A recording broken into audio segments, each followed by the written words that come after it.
Good morning, good evening, good afternoon. Wherever in the world you happen to be right now, you're in the Way New Way here on YouTube and getting ready to branch out into lots and lots of different places. Usually we talk on some topic of esoteric witticism, but today our topic is going to be artificial intelligence. I'm here with Chris and Bruce, and Chris actually is a computer programmer. So I'll bring you on, Chris, and let you explain a little bit about your background so that we have some context. Sure. Hi, I'm Chris, a software engineer of many years. Done quite a bit of work in terms of full stack development, variety of technologies. Also, quite a bit with mobile development, iOS. Um, Worked for companies like GameStop, AWS, Capital One. You have my Supported. sympathy. Pardon me? You have my sympathy. Yeah, I know. And recently, I'm working on my own products, particularly with large language models. Most widely known is ChatGPT and OpenAI. Building learning products. I put together a kind of like a proof of concept around an application that I've always wanted to develop. It's called Quiz Makito, and it allows you to take a website or a topic, and it will generate a quiz for you. It's something that I've always wanted, particularly just be able to learn things fast and quickly and do it through like a rote fashion. And I was built that, put it out.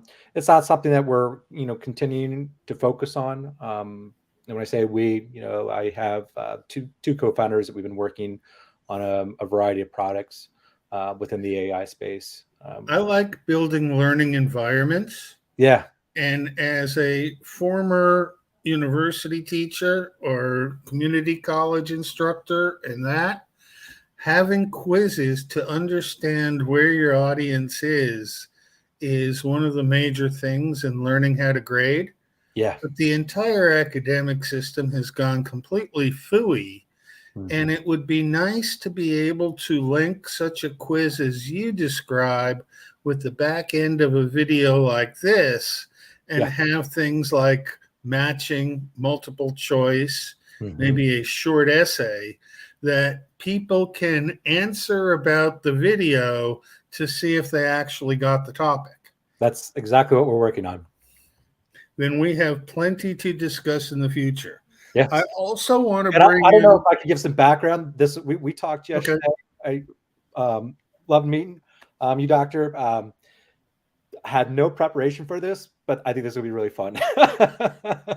I'm sure. Let me bring I Bruce was back working on my on. book, and I was like, And "Oh yeah, I'll hop on."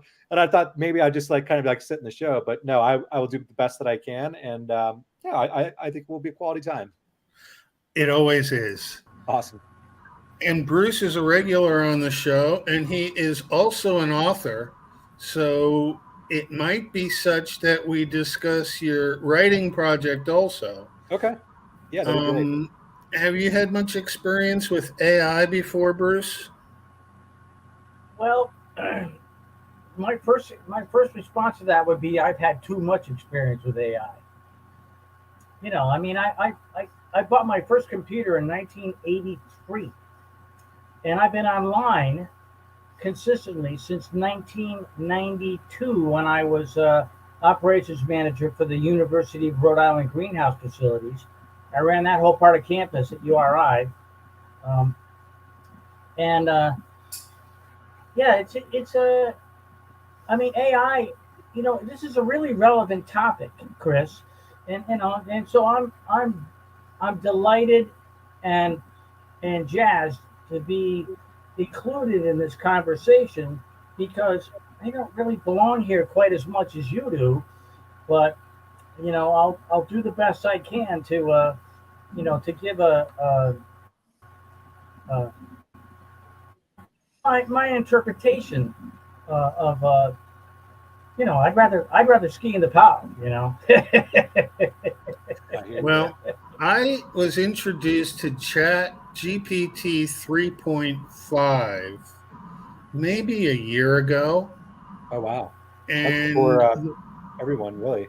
yeah, it was kind of early. I was actually introduced to the concept of AI well before, but when Chat GPT 3.5 had started, a friend of mine who was writing a scientific paper used Chat GPT 3.5 to fill in some of the details that he was somewhat sure about, but wanted references in that.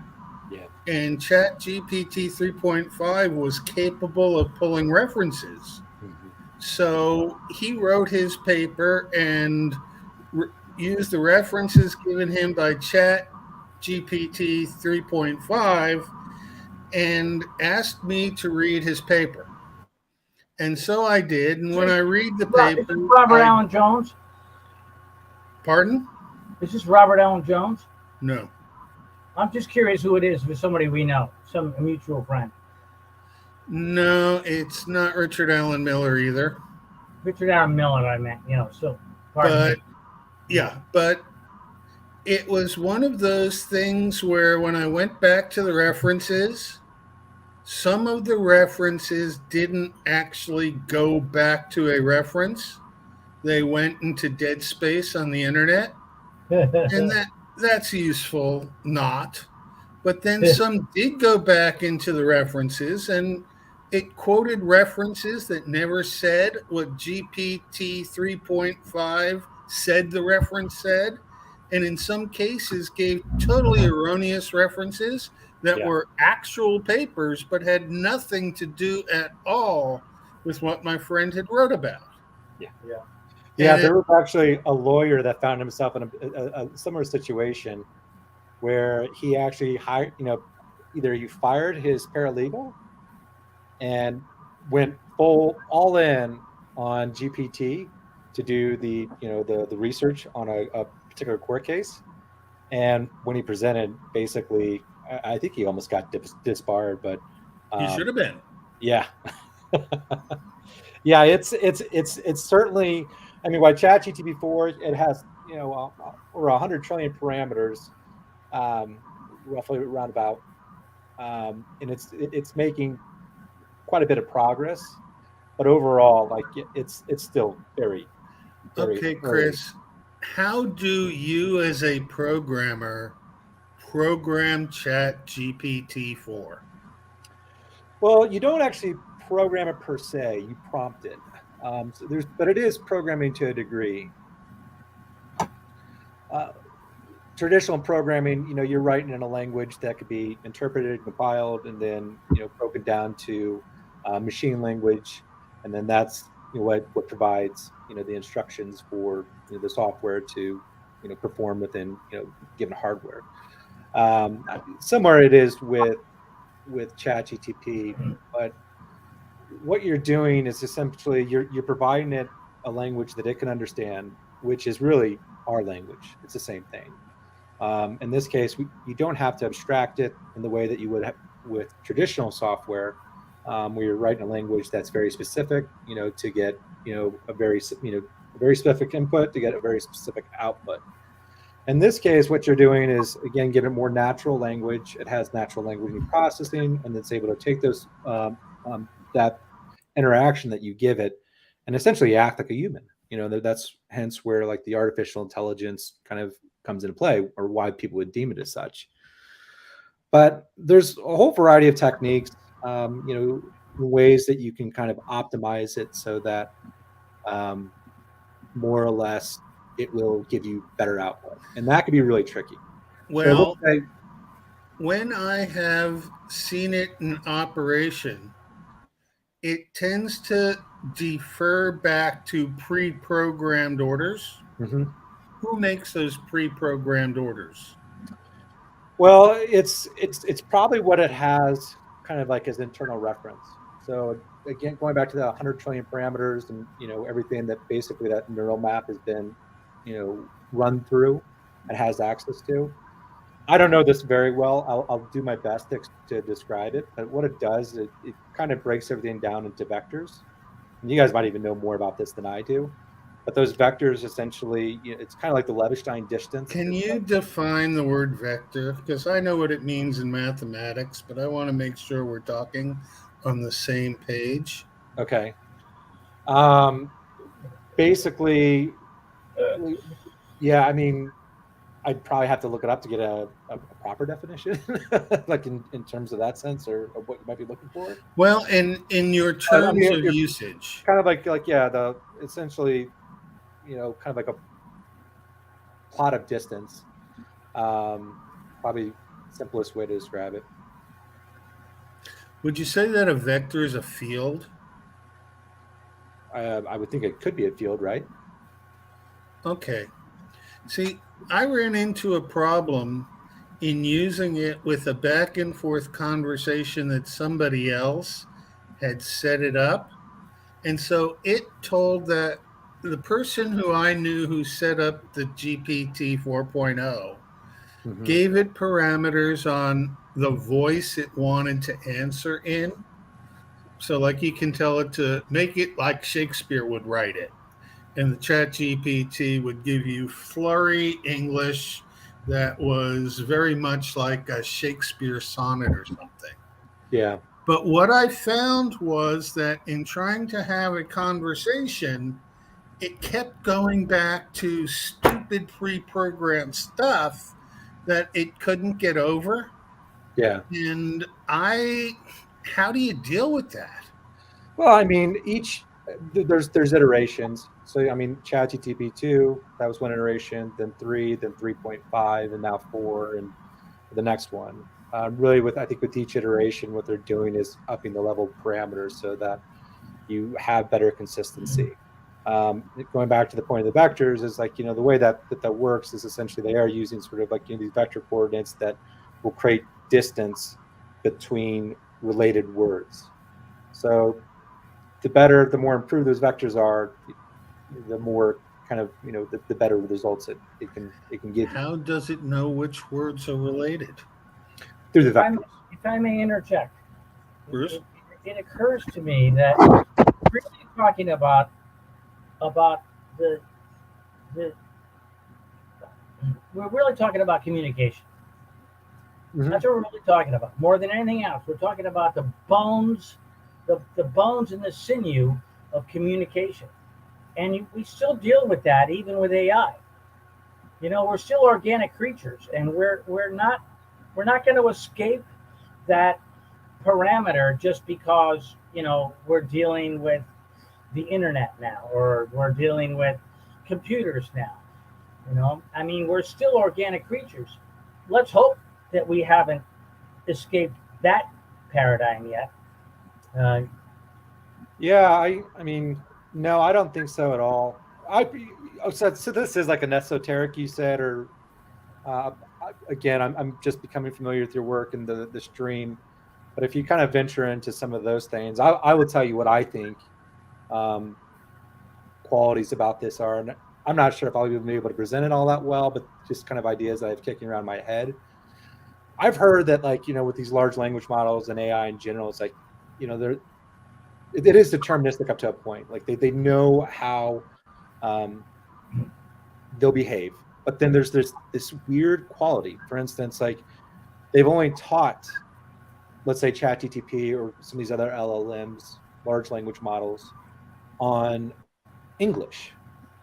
But then it's starting to learn Portuguese, and it'll bleed in, and it can spell over. I personally think that there is something with the words themselves. I think there's something that it's what you call it, spiritual. Go back. I mean, I don't know how you guys feel about this. I'm not trying to be religious, but just as a point of reference, the Bible. Spiritual, it's not necessarily religious at all. Yeah, I'm not right. I'm not trying to. Again, I just gaining context of. No worries. Are you telling us we should go to the Church of AI Jesus? No, I'm not saying that. I'm just saying that if you think about in the beginning was the Word, or and God said, "Let there be light." Just making those parallels. But God said there was a word that is spoken. So I tend to think that in the words themselves are containers of even to more significant intelligence, and that could be something. And this is all just me theorizing, thinking out loud. I don't really have anything to go off of that, but I just tend to wonder. And when you kind of draw parallels with ancient texts and things of that nature, maybe they're just telling you from the beginning, what we're discovering today. And how cool is that? I mean, Yeah. really, ultimately, we are just. This is the discussion. Yeah. This is an organic discussion between three intellectuals. Let's just put it that way, without Well, you two for sure. I mean, yeah. And we are trying to define the definable in some regards. Yeah. Well, I go back to the question of whether programming can really demonstrate new intelligence when it is a product of the human understanding.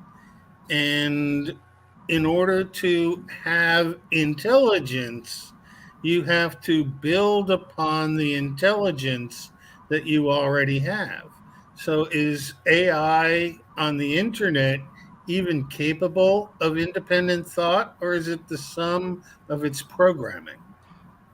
For right now, it does certainly seem to be the latter. Like it's taking all the genius that we've accumulated throughout the centuries, but then able to aggregate and process and kind of assimilate against that in a very sort of optimized fashion.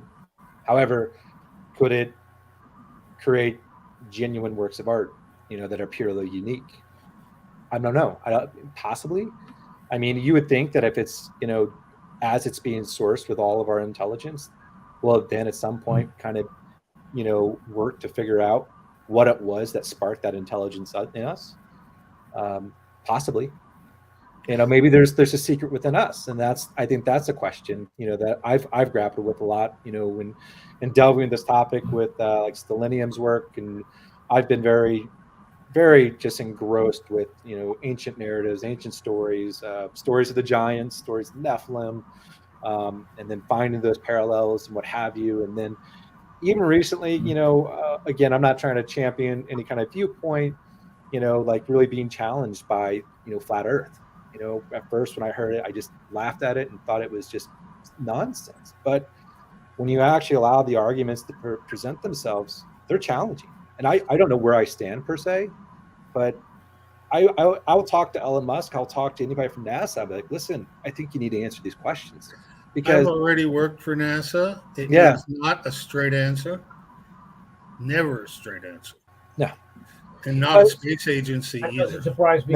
No, I have some time with that too, but I'll say this, that why I put that out there is that I think the idea of us being in some kind of hypervisor operating system, intelligence, sort of AI ourselves, there could be a high probability. So you think this is an artificial streamline for somebody else's video game? An abstraction built upon abstraction. Just keep abstracting. I don't want to say it is, but I don't think that for me though, like, again, I'm still a very spiritual person, that doesn't take away like any of like the, the joy of life or interesting, but like, if I'm really, just for me, and I could be wrong, I'm always up to be like, challenging these things. But when you put these things out, it's sort of like, all right, everything that we've been told growing up as kids, or for me anyways, it's like, all right, Columbus came over here, saw ships sailed over. All this stuff, it just breaks down, and just, now that we have the internet, we're able to communicate and share ideas, and we're able to do this independently, where you don't have to have, institutions, what have you, backing you. People are it's just freedom of thought, freedom of expression, freedom of ideas that people can build and collaborate on. Yes, and AI is great for coming up with new ideas and presenting them as fact. Yes. And the people don't have their facts straight in the first place. So now we have another source of authority that doesn't have a clue. Aren't we already stuck in that world? So it's not going to make the world a better place. Is what you're saying. Think about what knowledge really is. You know, I mean, what is knowledge? Yeah. You know, and how do we communicate that knowledge? And how lucky we are that we can have conversations like this. You know, just like this. You know, here we are. There's three now, and now Magic just joined us. We have four independent um, human beings. I mean, hey, listen, I don't ever want to be reincarnated as a human being again. I'm done. I'm done. I want to be. I don't want to have anything to do with human beings ever again. They're too stupid, and ignorant and selfish. You know, I could go on and on and on with adjectives that are relevant. You know, I don't want anything to do with human beings again. You know, I'd rather go back to Pleiades or wherever the hell I really came from in the first place, because, you know, I just, you know, knowledge is just it's such a personal and yet a collective gestalt of reality that, you know, we're just privileged to even we're even privileged to just, you know, and you know, AI, right? What is AI? Like, do we really? Yeah. Oh, I almost said God Perhaps bless you. we're just a sentient byte in a computer somewhere. Magic? Yeah. I'm just Yeah. I mean, you know, I mean, we've been dealing with these little bytes for a long time. Magic, try again. I just what I want to, what keeps coming into my mind is as I'm listening is, okay, they lied to us about everything. So we have a clean slate, right? We can start it. We can go, okay, well, everything we learned. Now today, because I know that, I have a clean slate to create my world around me and to live as an example of how to do that. And I'm not worried too much about getting out of here. I'm worried about having fun with this experience right here, right now, getting everything I can get out of this experience right now. So can AI enhance In this this moment, experience? which is the only time to really humans programmed it. We can work with it. We can work with it. Now, the only thing I've played with, and chances are pretty good. I could never go in and program an AI, probably. And I have a little problem with the genuineness of people who claim they write things when they used AI. I'm not into that. I'm not into that. I'm a writer. Yeah. I'm a writer. But I love to play around with the art program. I love playing with the art and seeing what happens with the different prompts that I put in there, and how far I can take it and how much I can make it work the way I want it to there. It doesn't, I'm not very good at it. Yeah, Midjourney, I bought a license for that, and I've been working with it as well. I've just been on Night Cafe. Mm-hmm. Oh, okay. How does it work, Chris? You bought a license. What does the license entitle you to? Midjourney. So it's pretty interesting. Like, you actually, the interface is Discord. So you can do a variety of different things, but you can basically describe the image that you want, and Discord will give you a prompt, and then it will take that and then generate an image based upon kind of like the description you give it. I'm sorry, Chris. You know, to interrupt, but is it called Discord? Yeah, Discord chat. Discord. Yeah, because you know that has a very relevant definition. Discord. I know, that's where I went with it when I heard about it. I didn't want to go, but I went. You know, I mean, I have no experience. I have no experience with the site, but I have a lot of experience with Discord. Don't we all? Well, Yeah, right. Roger that. the site Discord is a chat application, and at one time it was extremely Oh, Discord. functional. It impressed me as being more functional than Skype because I could run my radio show right out of the Discord Yeah. server. And by having an open Yeah. mic to the radio line, we could be in a Discord chat room with half a dozen people. And what was talked about in that chat room went live to the stream. And that was really good. But now Discord was purchased by Microshit, and the Microshit folks raped it of some of its better qualities. So now, if you go into Discord and you try and play a YouTube video, half a dozen times it'll work, half a dozen times it won't work. And you have no bearing over how it goes. They also Actually, used to have a bunch of bots, and you're wrong. bots You're wrong, don't work. Doc. You're wrong, Doc. It does work, but you have to click through to YouTube. Right.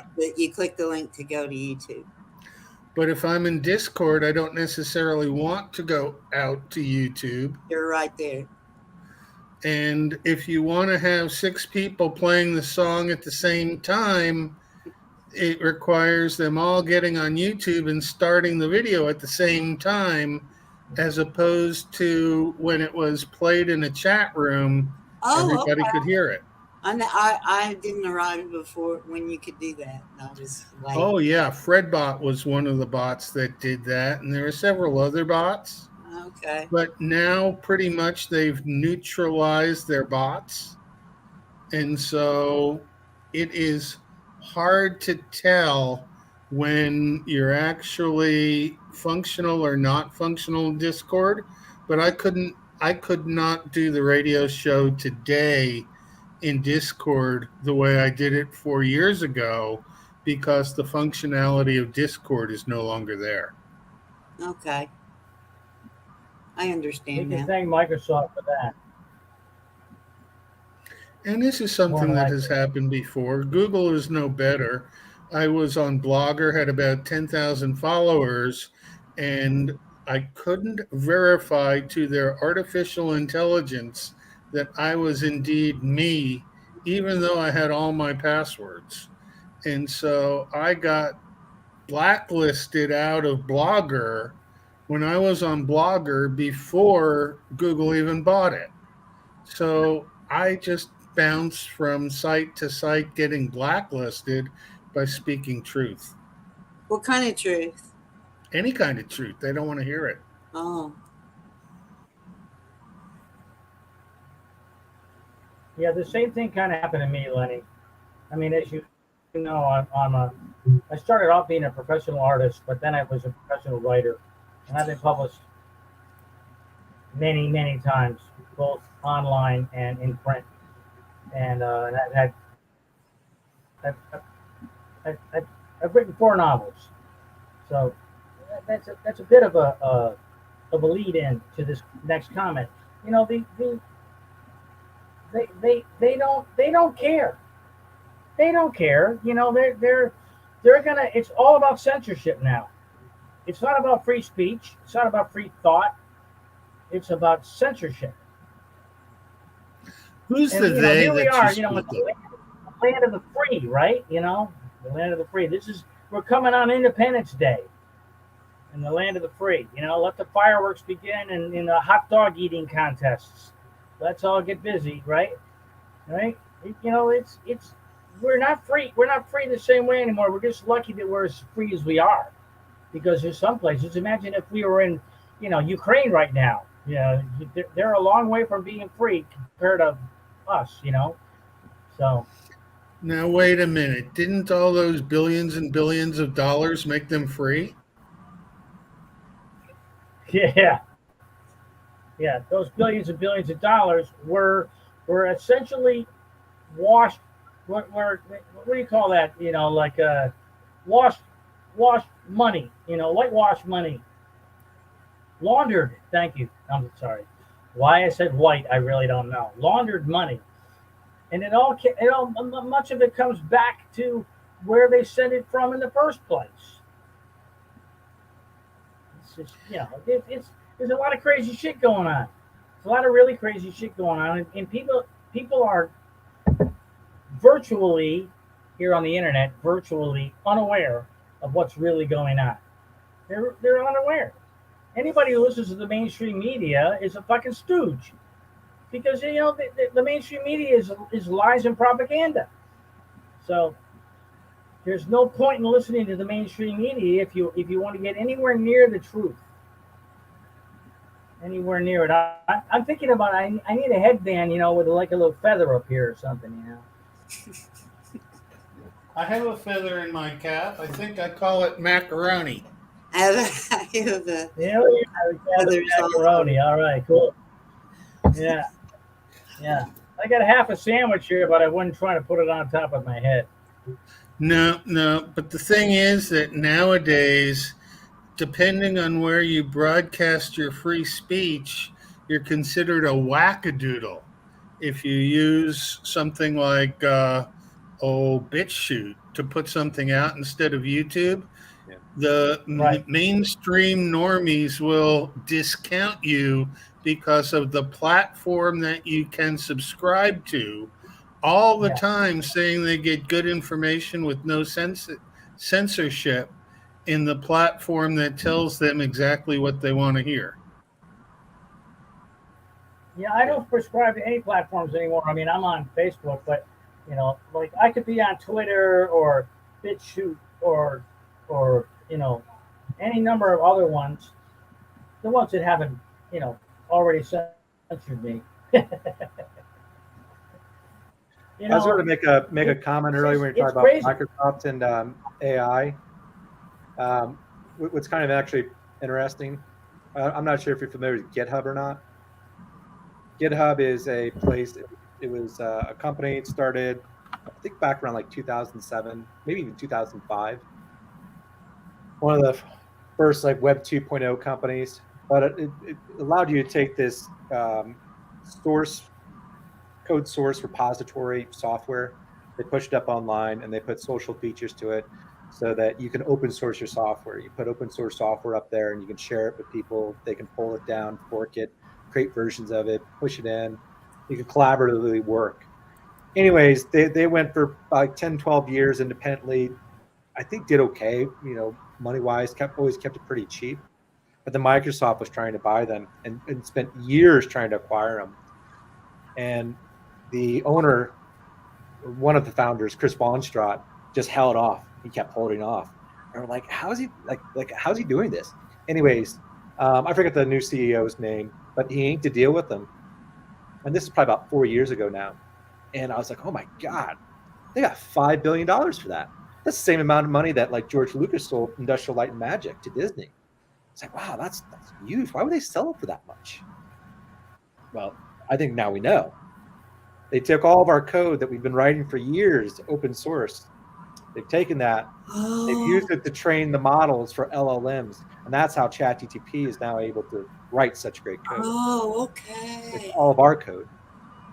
Not only that, but then they took it away from open source so that you can't use your own code that you put out there because now it's under control by the corporation. Oh, really? All of our best practices, Right. all of So our like all the conference. craftsmanship and everything, it's absorbed from us. Wow. Yeah. Bruce, you were saying something?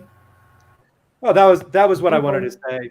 Just when you were talking about Microsoft, I thought it was a kind of like a good tie-in, with the AI topic, and then also, with Microsoft as well. But yeah, they acquired it, and it's one of the harder things too. And I think people really are starting to kind of push and wanting to go. I'm sort of in the middle. Like I try to listen to all sides of the argument. Right now, I am very kind of pro LLM and AI to a degree because you can get so much stuff done. Like writing. Like I really do respect you guys as writers and the effort that you put into it. and I applaud you for that. Me, on the however, I've spent my years as a software developer, and that's what I know. So for me to try, like, and I wanted to tell a story. I'm And I know willing to be open-minded about like it. this a little bit later, but to be able to tell a story with someone that doesn't really have that strong of a background and be able to write something that would have taken me probably years to be able to kind of produce and put out. I You can know, dig that. Yeah. you know what I mean? You Yeah, can, I can dig that. yeah. I So understand. Yeah. for Okay. those kind of things, for writing emails, for a whole variety of tasks, I mean, it really is helpful. And so that's why it's like there's pros and cons on both sides, but you know, there's a lot of discussion to be had. You know, that this does belong in, like, you know, public discourse to a high degree, because I laughed at Elon Musk probably a year ago when he was talking about how dangerous AI could be, and I just never saw it. I was like, I think he's just being, you know, a bit theatrical and what have you. But yeah, once I discovered ChatGPT, I was like, oh my gosh, this is mind blowing. You know, I Yeah. had this feeling that like, you know, I've been, you know, I guess kind of an 80s young kid, 90s kid. I was born in 77. But I felt from that time, like, technology really has only progressed like incrementally. It's made jumps. It's gotten better. Sure, we've had like the iPhone, you know, better internet, you know, all these things. You know, they follow that kind of, like, I guess, the Moore's law. Um, but really, nothing that I felt was like the future up until, like, I experienced ChatGPT, and I think now I know it a little better. Maybe you know, it's been a little bit demystified, but when I first experienced that, I was like, wow, this is George Jetson stuff. You know, this is the future that, like, I was told we were going to live in when I was a kid, but never felt like we saw. Yeah. What are your thoughts about Neuralink? I would avoid it personally. I Again, we were talking about this a little before you jumped on the call, but I can go back and watch. oh yeah, it's like yeah, I am magic. Sorry, I if I watch myself on the screen, I tend to get distracted. So I do too. I can't tab look over. I do If the I same. tab over, I talk just fine. So if you hear me like forget a quick name, then let me know why. But yeah, so I tend to think I feel like humans are very under optimized. I feel like we are intentionally, you know, degraded, Yeah. you know, through our air, through our food, through our music, Pretty obvious. our, Yeah. all these things. I tend to think that, you know, we could possibly process at far more capacity than Oh, what we no. like to believe. No. Now, getting there, and that's again, it gets back to how I kind of like hunch that maybe we're how the LLMs work. That there's a quality, a very significant quality of words. I'm not sure what an LLM is actually. Oh, sorry. It's AI. It stands for large language model. Okay. Yeah. So they with the AI, they basically split up just tons and tons, like volumes of text, Okay.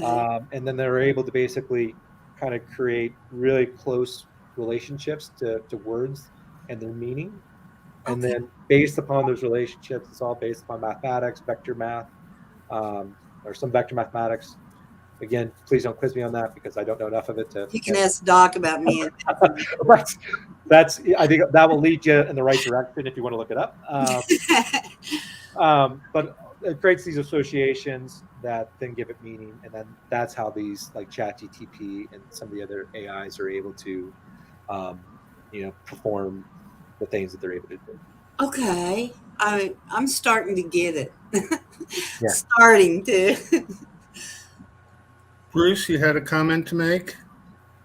Well, I don't necessarily think it's that valid at this point, you know, in the conversation. So I don't need to make it again. Okay. I'm sorry, you know, that I even made an effort to talk over anybody. You know, that's not my intent. But you know, sometimes we're sitting in a circle, right? And we can all talk at the same time, you know. And so, you know, we need to process that information to the best of our ability, and then move ahead as we are able, each of us individually.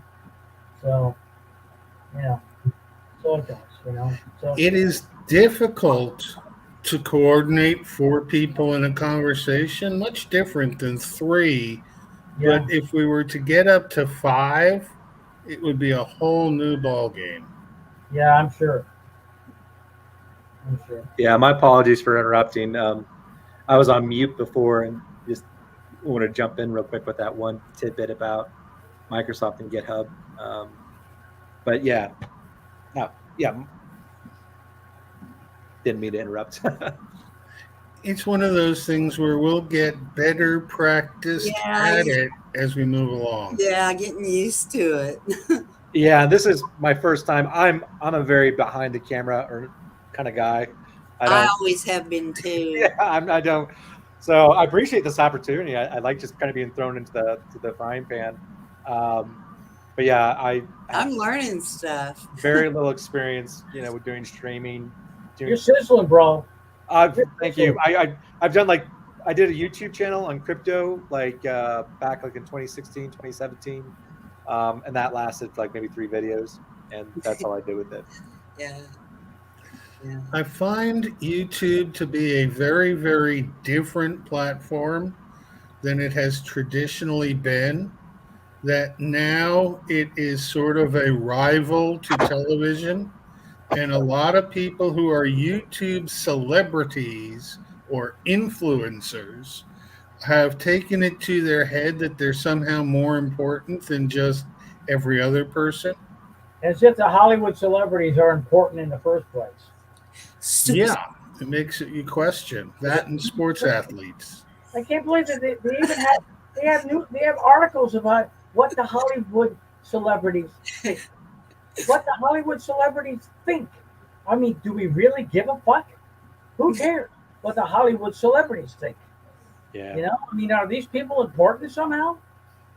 I don't think so. Yeah, I think where I jumped in before, I actually kind of pick up back to that note. Yeah, I agree.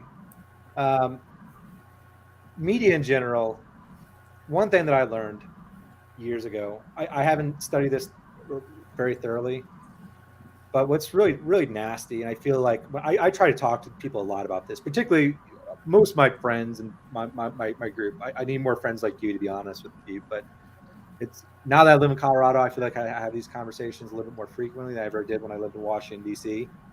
I try to have them in just blank stares, like, where are you coming from, man? It all comes down to basically information sources. It's like, yes, I have same access to the same information sources, but with mainstream media, the thing that I really began to learn is that there's hypnotic techniques being employed against the masses, and it's in my opinion. I could be wrong, but I think it's pretty clear when you look into it. There's a reason why they call it programming. I first read it by reading this one novel by Neil Strauss called The Game. And he talked about, in the book, they talked about NLP, not the computer kind, but it stands for natural language programming. Programming, not processing.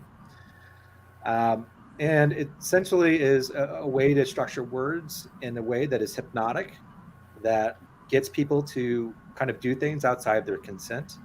It's hence, and I don't want to go political or anything, but one thing that I've found typically, I've had multiple people say to me that they would want to assassinate the former president. And then I'd stop them and ask them, that's interesting. Which of his policies didn't you like? Not one of those people could say a policy of his. Okay. Again, I'm not advocating for him. I don't want to get political, but I just use that as an example of how clear it is when you see that people would, they immediately jump from what they think is a rational perspective to one that is very rooted in emotion. And that's what NLP is all about, is trying to get people out of a rational mindset, shifting them into a non-cognitive emotional state that they've been anchored to through a hypnotic fashion. And unfortunately, we have no defense against it, except for people like us that are willing to talk about it and hopefully try Well, to and we have been brainwashed since Yeah. we were children. brainwash. Since we were children. The brainwashing is Grandparents hypnotism. were brainwashed. Yeah, Our Do they not- grandparents were brainwashed. yeah. Do they not No. use flicker rate also? Pardon me? Flicker rate? Didn't they used to use flicker rate? Can they do that with Yeah. pencils? Yeah. Well, they you know, want when we grew up hearing about Russian propaganda, and no one is more adept at propaganda than the U.S. government. Yeah. The U.S. government is way more adept at propaganda than anyone, including Russia. But that was part of the propaganda. It was all part of the propaganda. We have been lied to and brainwashed since we were little children. And we all grew up, you know, saying it, you know, I pledge allegiance to the flag, et cetera, you know, and, you know, some of us went to Vietnam and some of us went to Korea and some of us went to Iraq and Afghanistan and other places, you know, and we fought in wars where people were defending their country. And the United States of America were stealing the resources of that country. That's the truth. Stealing the resources. That's what we went to war for, steal the resources. It's interesting how the history of history is just a tale of war after war, with one exception. The 1500s and early 1600s were known as the Renaissance, and that's where they plugged in this change of ideas from an all-encompassing natural order of the world to a discrete functional group of sciences that each stand alone and make up their own business and don't necessarily have to correlate with each other. So they'll tell you in school that physics underpins chemistry and chemistry underpins biology, and they're all related by mathematics. But in reality, each of those sciences use the same words to have different meanings. And so the scientists talk past each other and don't actually talk to each other. And then everybody can go away and report back to their groups that everyone was in agreement when they totally bypass talking about the subjects that matter to get an agreement in words only that each can go back and look good to their own group. But the group is the politicians and their inbred lobbyists, and the fact that it takes the corporate money to buy the lobbyists to run the corporate government. I don't know what we have here, but it certainly doesn't represent we the people in any other way. Can I ask Well, a the question truth to is you on what that? fiction agreed upon, which is a correlation of what Napoleon said back in like 17 something. You know, he said history is but fiction agreed upon. And I would amend that by saying truth is but fiction agreed upon. And it's just, you know, I mean, they have massaged the truth. Science is bought and sold now. Science is not something that we can rely on anymore. It's bought and sold. No, It's bought and sold. I mean, so, you know, like, you know, you could, you know, like, just take the vaccine as one completely and utterly controversial element of, you know, that of the truth, whatever the truth is. You know, I mean, I have my truth. I mean, I didn't take the vaccine. There's no way anybody was going to stick a needle in me, you know, and inject me with something. I don't even know what the hell it is, you know, but I know a lot of people that took it, and I just hope that they're okay. I hope they're okay, all of them, you know, because, you know, I mean, I hear these stories about 5G. You know, 5G could just set off the negative ingredients in the vaccine and do serious damage to all kinds of people.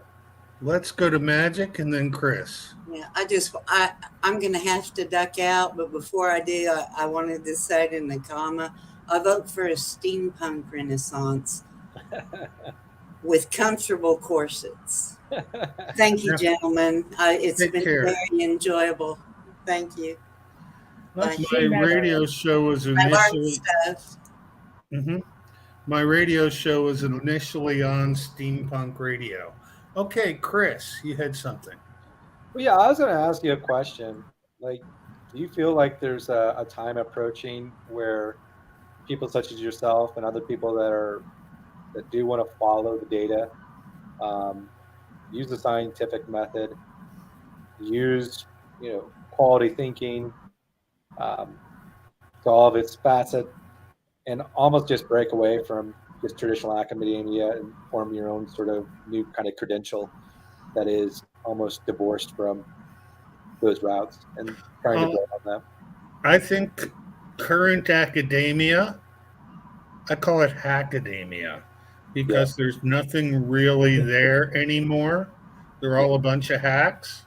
yeah, The cutting edge of science at one time was a knife blade where the leaders actually knew what they were talking about and could decide the direction, but had other directions that could be decided and based it all on reason.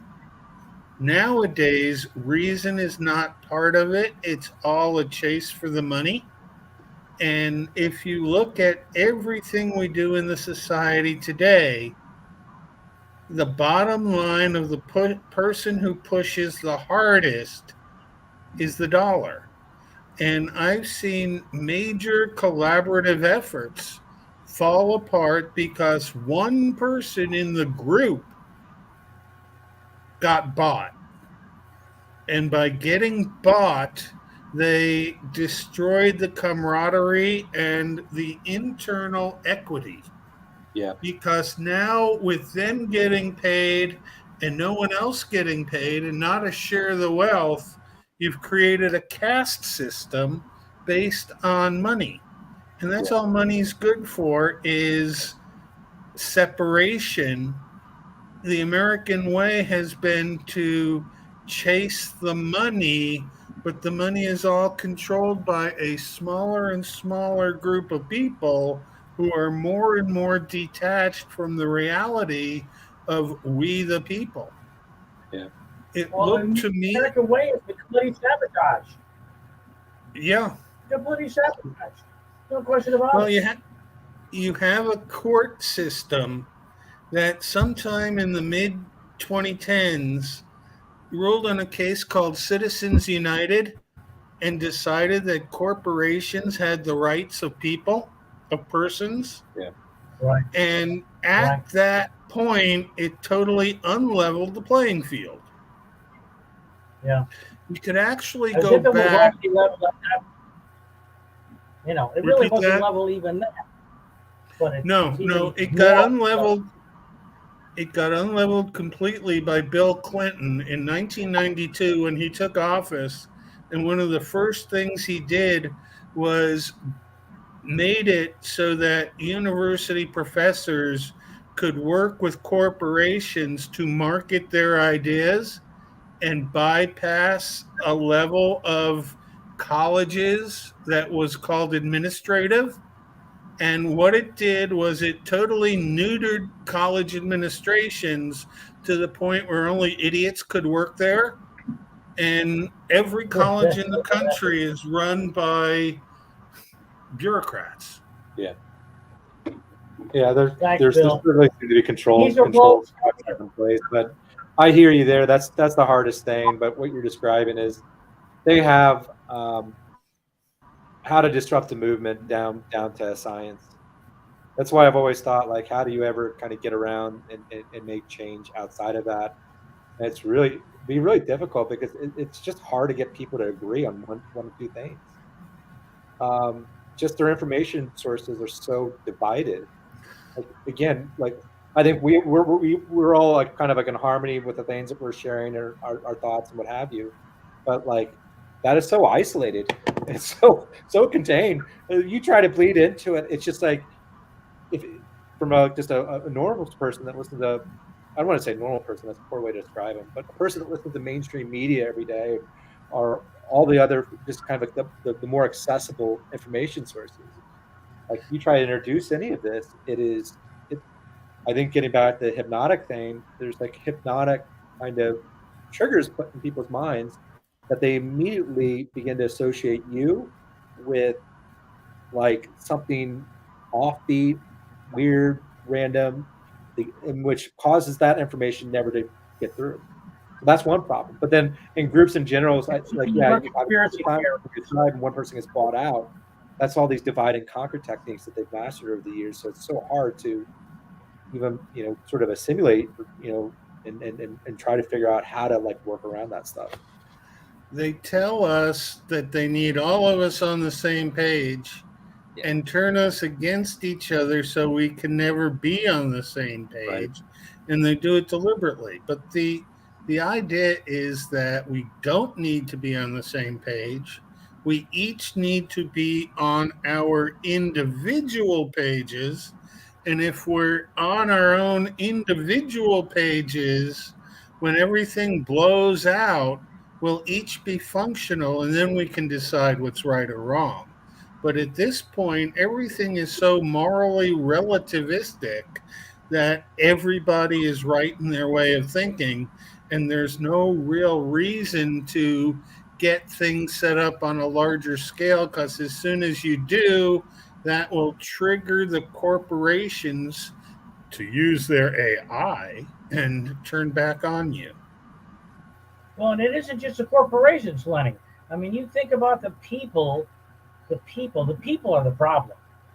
The people are the problem, because everybody now thinks their opinion is so sanctified that they can be completely abusive to anyone who doesn't think the way that they do, whether it's politics or vaccines or anything. Doesn't matter what the subject matter is. If you don't believe with me, you're evil. You're evil. That's the way people think today. And it's just bizarre to me, because you can't have a rational discussion with anybody who thinks that way. You can only have a rational discussion with people who are willing to entertain other opinions. Even if they're completely the opposite of what we think. Right. That's what rational discussion is about. That's what debate is about. It's not about ramming your opinion up someone's ass, so that it's yeah. No, I agree with you there. I mean, I watched a movie last night, really stupid one. I just went dumb entertainment. It's like Buddy Games or something. Terrible movie. It was cheap on Amazon, but it was a comedy. Anyways, at the end of it, they have this scene where like this really woke group of young adults, they're into all kinds of woke stuff. They take, but they're woke. Super woke, yeah. But they make it. It's part of the comedy, right? It's kind of funny. Super Anyways, woke. It's like they kidnap them, put them into this weird, like, I don't know, cult kind of setup, and interact. Yeah, exactly. You're right, Lenny. Actually has become a democracy or the documentary, but this movie, what was funny is like, they try to re-educate them. They try to reinstitutionalize them into the woke mindset, and they're putting them through all these like little like joking tortures, but they were tortures. And it's like, you're making jokes of that, but that's reality. That's stuff that various groups, Marxists, what have you, have outlined as their intent, and it's scary. I have learned how to create multiple different realities within the same narrative. I've been working on trying to explain Mandela effects, and it got to the point where I could take an action and see myself taking the opposite action. Yeah. And by noting when I took the action, set a point in time for divergence. And when two timelines diverge, almost always the reason they diverged will be trivial and they'll come back together. Yeah. But every so often you make some decision that is so different from the world that you were in that the timeline takes a perpendicular angle instead of a parallel angle, and there's no way it's ever going to merge back again. So part of my theory is that when you die in this body, you come back in this body and you continue on as if you hadn't died. And you say it was a near-death experience. But in reality, you died in the world of a whole bunch of people who had gone beyond serving your purposes, maybe cognizantly, maybe not, but you are no longer in their world or their future, even though there are them in your world. And the them in your world now are NPCs, non-player characters, so that they think and act like they did at the time when you had your near-death experience, but they're not there because they're cognizant in that timeline that you split off of by making the decision that you made. Or at least they think they're cognizant. That's really the crux of the matter is how people they're so enamored of their own opinion. They're so enamored of their own opinion that they refuse to address the possibility of an alternative explanation for whatever it is you're talking about. I think my personal thoughts on that, I agree with you, they are, but I personally am led to think that it's hypnotic suggestion. I think the propaganda today. It's propaganda, and it's really, again, if you're a government, your government interest is aligned to a variety of things, but one, subjugating your populace is a pretty common theme, and how can you do that in the most scalable way? They CIA, various other, I hate even naming that because I don't want it to be on the radar, but there's been lots of money. You can read through various programs. I don't know if the Men-Who-Stare at Goats would be considered one, but all those various programs they've gone through, it's science to them now. They know how to make repeatable results in terms of getting people to think a certain way and do that in a very effective ways. Now there's outliers, and I think people that are doing this, that seek it out, that are hungry for it, they're the outliers, and it's very difficult. But then they're so much of an outlier that they're inconsequential to them. But there's a reason for that. Yeah, I think most people, if you want the allegory of waking up from the Matrix, I think that's a good one, because really the NPC, they're locked into the Matrix. And who's to say too that we're not even locked into our own Matrix to a degree? I try to stay open-minded and go back and forth. I don't want to over exaggerate my perspective or what I think are my beliefs, because they very well could be manufactured as well. I have at least a dozen. Kind of not a fun thought, but I have at least a dozen perspectives of every topic.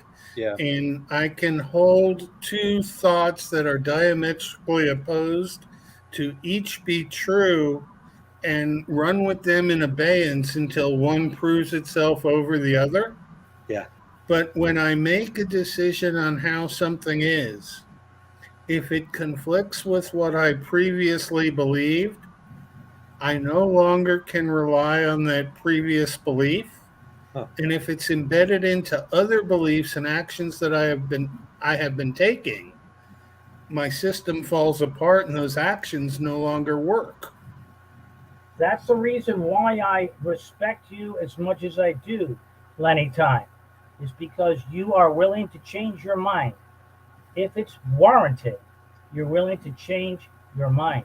And that is something that we all need to be, we need to get into that collective pot where, if somebody presents us with information or data that proves what we were thinking is wrong and presents us with another not only a possibility but another reality, it's important for us as human beings, as open-minded human beings, to be open to that, to address that, and to give credence to that different opinion. Yeah, I don't know that we can tell anything from our perspective, especially when we consider the depth to which they've lied to us in so many different meaningful areas. History is written by the victors of wars. So by the same time the same history is written for the third time, who even knows if it's correct? Exactly. Yeah. Well, as I said earlier in the conversation, as Napoleon said, history is but fable agreed upon. Yes. And that says volumes right there. Just that, that one statement. Something about Napoleon that has always bothered me. Here you have the best warrior in the whole world. He's demonstrated command of armies. He knows what he's doing in taking over things. And he decides to march across the entire Europe to go and attack the Russians. Decides when he gets there, he doesn't want to do that, turns around and marches home in midwinter and loses 90% of his men. Why? Well, the Russians are really nobody in America especially is willing to acknowledge this fact. But Russia won World War II. Russia won World War II. Not, the rah, rah, rah, go Americans and all the rest of that stuff, that's just all propaganda. Russia won World War II.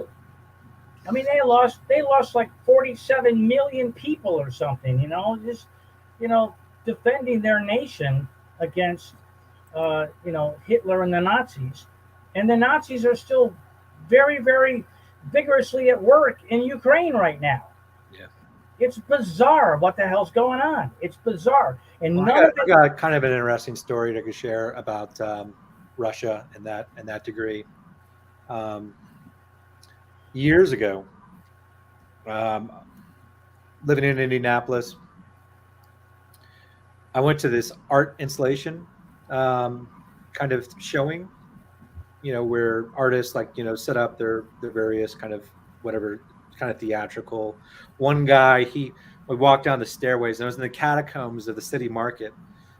I don't really buy into Tartaria all that much yet. I find it very fascinating. I enjoy listening to it, but I don't think there's enough evidence for me to say that I think there's something to it. But I listen to it because it's entertaining, and I like the pictures of the old buildings.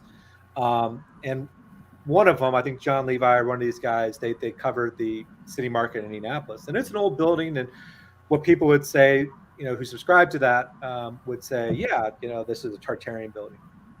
Could be. It's old, 1800s, all brick. And then beneath it, there's these underground layers that you walk down to, and it's these, they call them the catacombs, and the big arch columns, old musky kind of dirt floor, very, very kind of creepy and cool at the same time. Great place to have an art installation. And we walk down the stairs, and it's getting darker, and there's this guy that's penned up in this closet, and what he's doing, every time he exhales, he's surrounding himself in balloons, so all of his life is going into these balloons. That was the first sort of thing that we saw, which was pretty cool. But I checked out some of my friends, because I was taking some art classes at the time. But this one guy, he had the coolest setup. He had one of the corners of the catacombs, arches, dark. He had a classroom set up, right? He had two projectors running from 1950s era. One was Russian propaganda, one was American propaganda, all against Cold War. Can you believe that they're almost identical? Mm-hmm. It was all the same. Russia was doing the same thing to their populace. It was almost like they're sharing tape. They were identical. Well, so with that, Russia at that time, when the Cold War era, thought that America was retrobate and terrible. What if we were sold the same thing? What if they were fine all along? I think they've changed a lot of the information stream that we've had, and I think I can produce effort to demonstrate that it was just after what World War II was, that somebody made the decision that the information that the world had been working on was completely different than what they wanted people to believe. Yeah. So they reran a whole new take on the school system. They must have threatened our grandparents and our parents, at least from my age, which is 65, Yeah. to not speak of past truths because they weren't true anymore. Because I remember big arguments between my parents and my grandparents when I was a little kid, and I really got along well with my grandparents. And at 5 years old, my parents moved away 2.5 hours to be outside of their influence. And so I decided that at this point, I didn't know that I could trust anything that people older than me at 5 years old were telling me. And so I had a lot of good theories that I went by that seemed to hold up until I got to high school and college when they told me how it really was.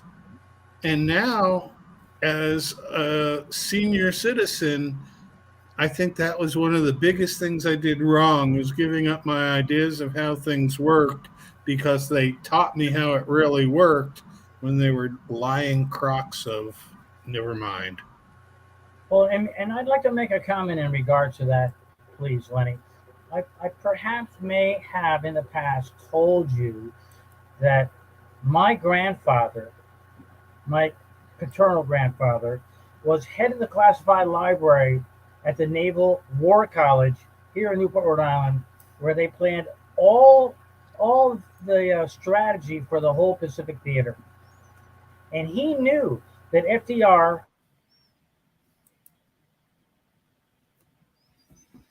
See, that's the way YouTube works, is it has now cut him off in mid-sentence because he was telling a truth that they don't want us to hear.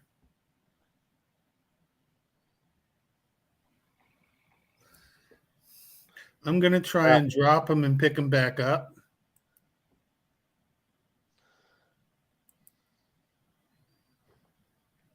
Yeah, see, I can't even get him at all. I don't know. I really don't know, but I am convinced that this is how it works nowadays. That once somebody gets onto a real truth of the matter, they're not allowed to continue on with that statement. But anyway, I did notice we're getting to an hour 15 minutes, and I like to keep these under an hour. Sure.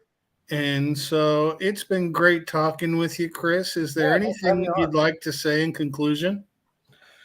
No, I thanks for having me on.